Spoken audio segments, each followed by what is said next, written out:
स्वागत है आप सभी लोगों का मेरे चैनल साइंस टू टेक्नोलॉजी में। मैं अनुपम विपुल आप सभी लोगों का स्वागत करता हूं आज के शो रॉकेट मंडे में। आज हम लोग बात करेंगे स्पेस एक्स अगस्त अपडेट यानी कि जो स्टारशिप के साथ हो रहा है उसको समझते हैं।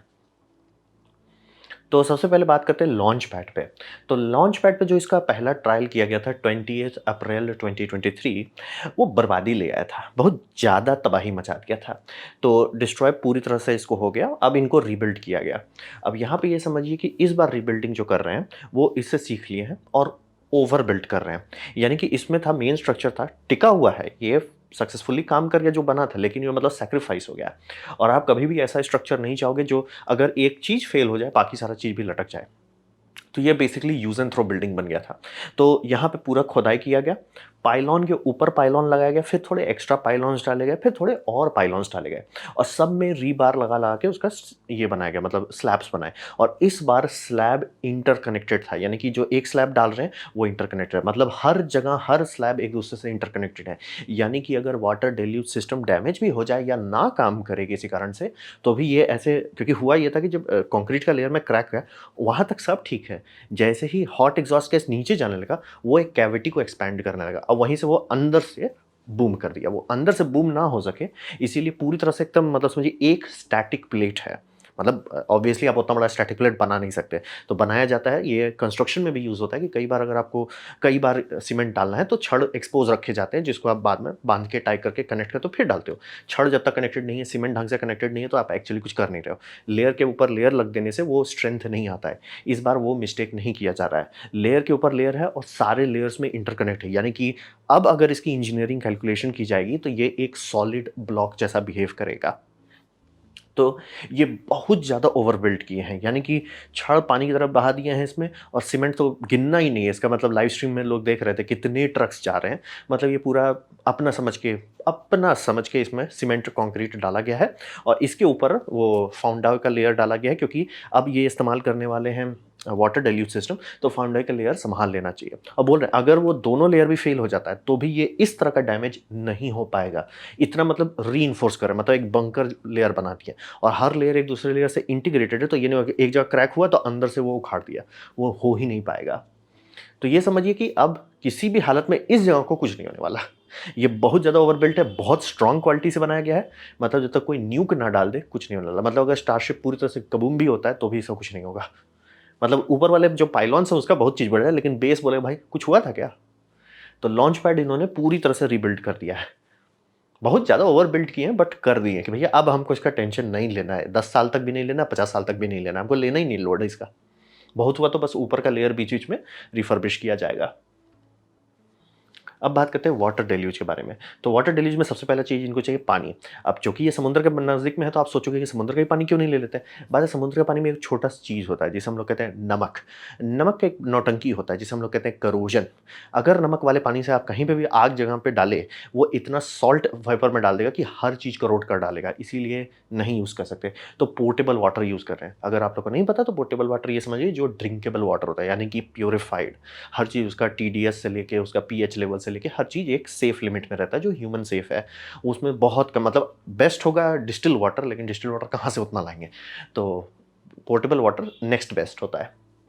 तो वो ले रहे हैं और इनका स्टोरेज ये टैंक्स है। यहाँ पे एक और टैंक लग चुका है, जिस टाइम का ये मैं फ़ोटो दिखा रहा हूँ उस टाइम नहीं था, लेकिन यहाँ एक और टैंक लग चुका है। तो स्टोरेज इनका कितना है? तो इनका स्टोरेज का एस्टीमेट एग्ज़ैक्टली मुँह खोल के कोई नहीं बता रहा है, तो सब लोग गेस कर रहे हैं साइज़ उस देख के। आ रहा है 1400 किलो लीटर्स, के में मतलब 3 ज़ीरो होता है। तो काफ़ी, मतलब काफ़ी बड़ा कैपेसिटी है। अब रहा बात कि ये ग्रेविटी फीड नहीं है, यानी कि जैसे अगर आप नासा का लॉन्च साइट देखें, एक बड़ा सा टावर है, उस टावर के ऊपर टंकी है और बहुत मोटा सा पाइप, ज़रूरत से ज़्यादा मोटा पाइप दिया गया है। वो लॉजिक ये रहता है कि ग्रेविटी सारा काम कर देगा, आप क्यों लोड ले रहे हो? बस उसे धीरे-धीरे फिल करो, जब लॉन्च होगा ढक्कन खोलो, कर देगा, लोड नहीं लेना है। यहाँ पे वैसा नहीं कर रहे हैं। यहाँ पे ये प्रेशर के ये मतलब ग्रेविटी फीड की जगह पे प्रेशराइज़्ड सिस्टम का इस्तेमाल करें। दोनों के अपने फ़ायदे नुकसान हैं। अब ये चूज़ कर चुके हैं, ये इनकी कंपनी है, ये जाने ये ऐसा क्यों कर रहे हैं। तो इन्होंने प्रेशर फीड करा है। अब प्रेशर आ कहाँ से रहा है, ठीक है? आप इलेक्ट्रिकली भी प्रेशराइज़ कर सकते हो, लेकिन वैसा आप सिस्टम चाहोगे नहीं, क्योंकि बहुत शॉर्ट ड्यूरेशन में बहुत ज़्यादा एनर्जी चाहिए। तो कैसे? तो यहाँ पे ये इस्तेमाल कर रहे हैं, ये सब जो कैनिस्टर देख रहे हैं, ये सब कैनिस्टर है नाइट्रोजन कैनिस्टर। नाइट्रोजन प्रेशराइज़र है, यानी कि नाइट्रोजन गैस जाएगी ये सब टैंक में, ये टैंक से प्रेशर बनेगा, और जो मोटे-मोटे बम बम अति भरपुष्ट पाइप हैं, वो जाएगा मैनिफोल्ड में, मैनिफोल्ड के से स्टील प्लेट में वो पानी डंप कर देगा। तो प्रेशराइज़र नाइट्रोजन है। अब रहा बात कि अच्छा पानी है, आप टैंक है, आप प्रेशराइज़ कर रहे हो, तो नाइट्रोजन क्यों कर रहे हो? कंप्रेस्ड एयर से क्यों नहीं कर रहे हो? तो कंप्रेस्ड एयर का इस्तेमाल से 2-3 नुकसान होता है। जैसे कि अगर नाइट्रोजन करते हैं, नाइट्रोजन में डर्ट नहीं होता। नाइट्रोजन का मैन्युफैक्चरिंग प्रोसेस उसे एकदम क्लीन बनाता है। तो नाइट्रोजन में आपको डर्ट नहीं मिलेगा, यानी कि यहाँ पे डस्ट, फ़िल्टर ये सब का कोई टेंशन नहीं है। दूसरा, बायोफ़ाउलिंग नहीं होती है, यानी कि जब भी आप कंप्रेसर चलाते हैं, उसमें मॉइस्चर आ सकता है। अब मॉइस्चर आ गया ये सब टैंक के अंदर, तो उसमें लाइफ़ स्टार्ट हो सकता है, जो कि होता है। आप हैरान हो जाएँगे, ये कंप्रेसर टैंक के अंदर भी काफ़ी सारा बायोलॉजिकल फाउलिंग हो जाता है, और मॉइस्चर तबाही का मतलब रॉट करने लगता है ये सब टैंकर को लॉन्ग टर्म में, अगर उसे पानी नहीं करते। तो अब रहा बात कि उतना सारा स्टेप लगाएँ ताकि कंप्रेस एयर चल सके, या शांति से नाइट्रोजन ही कर लें। और एक अच्छा संभावना है, गारंटी नहीं दे सकता हूँ, लेकिन एक संभावना है कि ये लोग एंड में अपने ही ऑन साइट ये बनाएँगे, ऑन साइट एक एयर डिस्टिलेशन प्लांट बनाएंगे, यानी कि हवा को डिस्टिल करके निकालेंगे। तो उसमें इनको जनरली 3-4 कंपोनेंट मिलेगा। पहला कंपोनेंट होगा आपका लिक्विड नाइट्रोजन, दूसरा कंपोनेंट होगा लिक्विड ऑक्सीजन, तीसरा कंपोनेंट होगा आर्गॉन, और बचा-खुचा चीज़ का अगर कुछ यूज़ है तो वो भी निकाल सकते हैं। तो इनके लिए ज़्यादा प्रैक्टिकल है कि जब उनको वो करना ही पड़ेगा। ऑक्सीजन भी ये खूब खाते हैं, नाइट्रोजन भी खूब खाते हैं। तो ये दोनों ऑन साइट निकालने से इनका लॉन्ग टर्म में इकोनॉमिकल ज़्यादा रहेगा, क्योंकि ट्रक बहुत पैसा खाता है डिलीवरी करने में। तो और रहा बात, स्टोरेज भी लिमिटेड हो जाता है। जब वो सब लिमिटेशन हटाने के लिए नहीं चाहिए, तो जब नाइट्रोजन ऑन साइट बना रहे हैं, तो उसी को यूज़ करते हैं। तो इसीलिए नाइट्रोजन यूज़ किया जा रहा है, ना कि कंप्रेस्ड एयर। अपने फ़ायदे नुकसान दोनों हैं। तो ये वाटर डेल्यूज सिस्टम हो गया, जो देखिए ना बम-बम पाइप है, काफ़ी हष्ट-पुष्ट तंदुरुस्त कैपेसिटी है, और कुछ सेकंड तक तो ये चलना चाहिए। अब बात करते हैं शावर हेड, यानी कि इसके बारे में। तो ये स्टील प्लेट जो बनाया गया है, ये समझना बहुत ज़रूरी है। आप देख के ही समझ में आ गया होगा कि इसमें होल एक भी सीधा नहीं है, मतलब डायरेक्ट छेद नहीं डाले। ऐसा क्यों है? ऐसा इसलिए कि आप डायरेक्ट लड़ाई नहीं करना है, आपको रॉकेट एग्ज़ॉस्ट से लड़ाई नहीं करना। रॉकेट एग्ज़ॉस्ट आ रहा है ना, आपको उससे लड़ना नहीं है, उसको नहीं हम रोक देंगे, ऐसा नहीं, कुछ नहीं, फालतू का टाइम वेस्ट कर रहे हो। आपको बोलना भैया तुम इधर काहे आ रहे हो? तुम थोड़ा-सा उधर निकल लो, थोड़ा-सा बस 90 डिग्री टर्न दे दो। तो आपको बस वही करना है कि डिफ्लेक्शन करना है। प्लेट जो है, यानी कि ये जो स्टील प्लेट आप देख रहे हैं, ये प्लेट का काम है, इससे जो पानी निकलेगा उसको रोकना नहीं है रॉकेट एग्जॉस्ट को, उसको बस मोड़ देना है। मतलब एग्जॉस्ट आ रहा है, इसको बस ऐसे आराम से चले जाओ भाई। मतलब ये समझिए एक वर्चुअल फ्लेम ट्रेंच बना रहा है, वर्चुअल, जो कि स्टीम से रहेगा, पानी से रहेगा। इनका मेन काम बस वही है कि डिफ्लेक्ट करो आराम से ज़्यादा, और इससे ये फ़ायदा होगा कि एग्जॉस्ट डायरेक्टली प्लेट को नहीं छू पाएगा, तो प्लेट ठंडा रहेगा। तो ये इनका मेन है कि 90 डिग्री मोड़ देना है और सब जगह से निकल जाएँगे। ये हम पूरा ये देख रहे हैं, और इसमें समझिए सेंटर पे सबसे ज़्यादा प्रेशर है। ऐसा क्यों?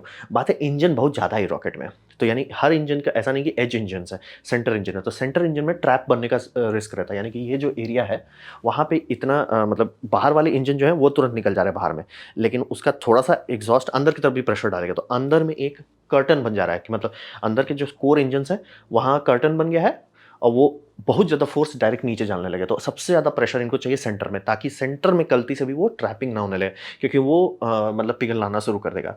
तो सेंटर में एकदम, इसीलिए सारा चीज़ सेंटर से डिज़ाइन किया गया है कि सेंटर में मत जमा होने दो। सेंटर में वो सर्कुलेशन जो है फ्रेश होना चाहिए। अगर वो वहाँ पे सर्कुलेट करने लग गया, ट्रैप हो गया, लटक जाएँगे। सारा काम वहीं पे किया गया कि भैया गलती से भी यहाँ ट्रैप नहीं होना चाहिए, क्योंकि आउटर इंजन को कोई टेंशन नहीं हो। आउटर इंजन का 50% आप कुछ करो चाहे नहीं करो, 50% तो बाहर निकल ही जाएगा, लेकिन 50% अंदर जाएगा। अब ये सारे इंजन का बना, मतलब सो एक कर्टन बन जा रहा है। ये बहुत दिक्कत है, और इसकी टेस्टिंग कर ली गई है स्टैटिक फायरिंग में। ऑप्टिमिस्टिक रिजल्ट था। स्टैटिक फायरिंग फुल फोर्स में नहीं किया गया है, तो अभी भी इसका मतलब 100% श्योर नहीं है, और ऑब्वियसली डेटा लेंगे, ऑप्टिमाइज़ करेंगे, लेकिन संभावना अच्छी है कि ये बम-बम काम करेगा। और इसमें बहुत सारे बड़े-बड़े होल भी दिए गए हैं, जो साइड में आप देख सकते हैं, जो इतने बड़े-बड़े होल्स हैं। वो होल्स क्यों हैं? वो होल्स है कि खोल के फ्लश करने के लिए, यानी कि ये सारा चीज़ को साफ भी तो करना पड़ेगा ना, इतने सारे छोटे-छोटे चीज़ हैं।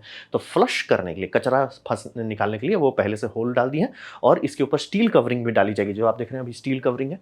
यानी कि जब ये लगा दिया जाएगा, जब लॉन्च हो जाएगा, तो कुछ दिन तक तो ऑब्वियसली अभी ये उस जगह पे नहीं कि हर दिन लॉन्च करेंगे। तो लॉन्च करेंगे, उसके बाद काफ़ी टाइम तक वो खुला रहेगा। तो उससे जाम होने का रिस्क है कि यानी जो उतने छोटे-छोटे होल्स बनाए हुए हैं, उसपे धूल, गदरा, कचरा और ऊपर में जो भी पेंटिंग कर रहे हैं, जो भी रिपेयर कर रहे हैं, मतलब उसमें ग्रीस-व्रीस हर चीज़ डैमेज कर सकता है। तो ये इसके ऊपर एक स्टील कवरिंग लगा दिया जाएगा ताकि आदमी ऊपर चल सके और वो सरफेस जो है सेफ रहेगा और जब लॉन्च से पहले उस सरफेस को हटा दिया जाएगा। मतलब थोड़ा ध्यान देना पड़ेगा। मतलब एकदम रोबस्ट चीज़ नहीं है कि बस कोई भी चल रहा है। अगर आप ध्यान नहीं दोगे तो मतलब छेद जाम हो सकता है और गलत जगह पे छेद जाम हुआ ये प्लेट को डैमेज कर सकता है। तो ये शावर हेड का लेयर पे इनका काम कंप्लीट हो चुका है ऑलमोस्ट। अब बात करते हैं हॉट स्टेजिंग के बारे में। तो हॉट स्टेजिंग का जो पिछले बार आप लोग एग्जांपल देखे होंगे जब हमने हॉट स्टेजिंग को पहला अनाउंस किया था उसमें कर्व था। तो बात है कि बहुत सारे आर्टिस्ट ने कर्व क्यों डिज़ाइन किया था? कर्व डिज़ाइन किया था कि स्पेसएक्स उस टाइम खुद ही सोच रहा था कर्व करेंगे, जो कि मैंने उस टाइम जो वीडियो बना था उसमें बोला था कि अभी ये बहुत अर्ली डिज़ाइन है, चेंज बहुत होगा। तो अब ये डिज़ाइन पे काम चल रहा है और इसकी टेस्टिंग कैन क्रशर में हो गई। ये जो आप स्ट्रक्चर देख रहे हैं ना ऊपर, इससे रस्सी निकाला जाता है, नीचे चलता है और ये हाइड्रोलिकली पुल करता है। तो ये जगह पे लोडिंग की जाती है, स्ट्रेस लोडिंग। इससे पता चलता है कि ये स्ट्रक्चर लोड सँभाल पाएगा कि नहीं। तो वो टेस्टिंग हो चुकी है और उसके बाद आप देख सकते हैं वो स्ट्रक्चर को लोड कर दिया गया है मेन बूस्टर के ऊपर। और ये सब जो जो आप होल देख रहे हैं वही होल पे ये लगता है आपका ग्रिड फिन्स लगते हैं। तो इसकी टेस्टिंग कर ली गई है। अब क्या ये फाइनल डिज़ाइन है? मैं एकदम नहीं मानने वाला हूँ। आराम से और हो सकता है माइनर चेंजेस होंगे वो बाहर से दिखेगा नहीं, लेकिन ये चेंज तो करेंगे ही क्योंकि ये मार्क 1 प्रोडक्ट है। मार्क 1 प्रोडक्ट कभी अच्छा नहीं होता है। तो ये बना रहे हैं, टेस्टिंग कर रहे हैं और अभी तक का रिजल्ट जो आया क्योंकि इन्होंने डिस्ट्रक्टिव टेस्टिंग नहीं की है।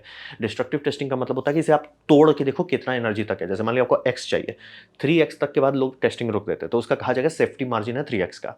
लेकिन डिस्ट्रक्टिव टेस्टिंग होता है ना, तोड़ो कितना लगता है, तोड़ने पे पता चलता है कि भैया 5x पे ये डिस्ट्रक्टिवली टूट रहा है।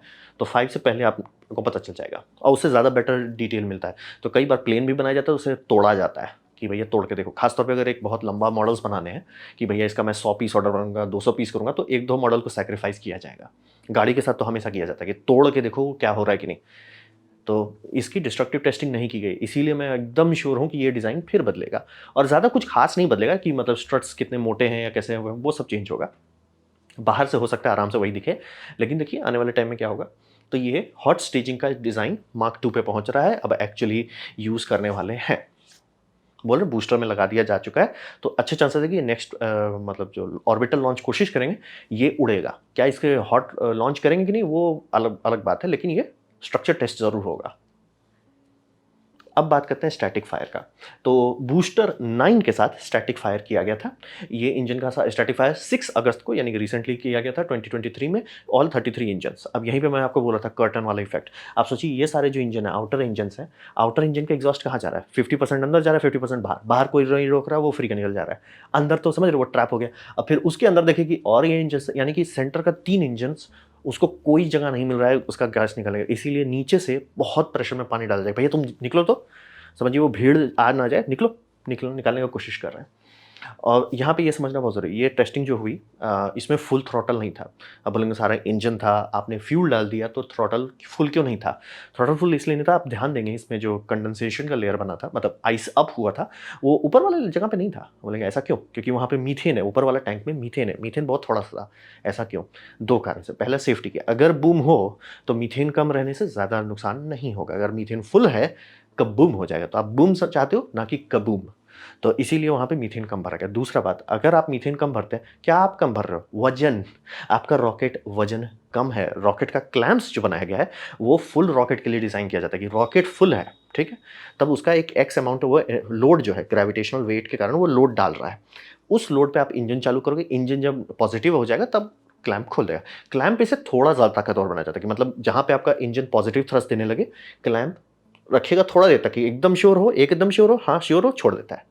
अब इस केस में क्लैंप नहीं है क्योंकि नेगेटिव में चल रहा है, क्योंकि रॉकेट कंप्लीट नहीं है, आपने रॉकेट को फुल नहीं किया है, तो बूस्टर तो पहले ही वहीं इनकम्प्लीट है। बूस्टर के खाली बनाया नहीं गया था, बूस्टर के ऊपर वो होना चाहिए, स्टेज होना चाहिए, सेकंड स्टेज का वेट होना चाहिए। वो वेट ना होने के कारण क्लैंप्स ओवर स्ट्रेस्ड सिचुएशन में चला जाएगा। तो इसीलिए फुल टेस्टिंग की भैया हम इंजन को 100% कर रहे हैं, क्लैंप्स को बर्बाद कर सकता है। मतलब ये भले हो सकता है कि क्लैंप संभाल ले, लेकिन होगा भैया अच्छा सर टेस्टिंग हो गया, फिर दूसरा टेस्टिंग क्यों नहीं हो रहा है? सर सारे क्लैंप्स को रिप्लेस करना पड़ रहा है, डैमेज हो गया है।